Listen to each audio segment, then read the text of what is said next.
Саламатсыздарбы? Менин аты жөнүм Идрис Саков.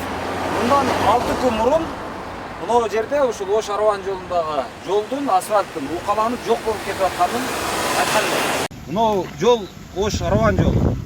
Ушул жол былтыры күздө курулган эле да, ошондо азыр бир 3 ай өттү. Ушул жолдун курулганына 3 ай өттү. 3 айда бул жол талкаланып жоголуп атат мына. Мына карагыла. Мында аксаңыз укаланып кетип атат жол. Кыштагы баягы кар менен кошо ээрип атат да бул. Азыр бузуу алып салып асфальтты, кайрадан асфальтты оңдоону башташты. Бул деген сөз нени билдирет? Бул жанагы бала ыйлабаса энеси эмчек салбайт дегендин бир далили ушул.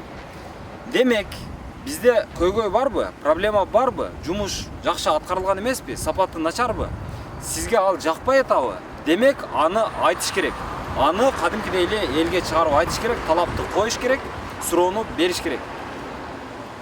Мен барыңыздар деле, бардык ушул Кыргызстанга күйөм деп аткан, мен Кыргызстандын патриотумун деп аткан, мен Кыргызстандын ушул мекенин сүйгөн мекенчил адамдардын бардыгын мына ушинтип көзүңүз көргөн проблеманы жашырбай, мен эмес тиги айтсын, бул айтсын, мен айтпай эле коеюн, жаман көрүнбөй эле коеюн дебестен айтыңыздар. Мен ошого сиздердин баарыңыздарды чакырып кетем.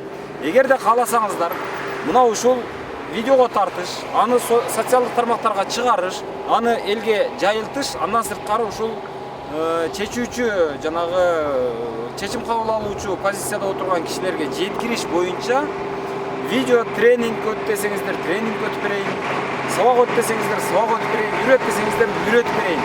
Ушуга жол ачып бер десеңиздер, жол ачып берейин. Бардык жерде коом активдүү болуш керек. Жарандык коому активдүү. Элдин чоңдору ыймандуу болот, чоңдору жоопкерчиликтүү болот. Барбы көйгөй? Аны айтыш керек, аны катпаш керек, аны жашырбаш керек. Суроону бериш керек, талапты коюш керек. Бар болуңуздар.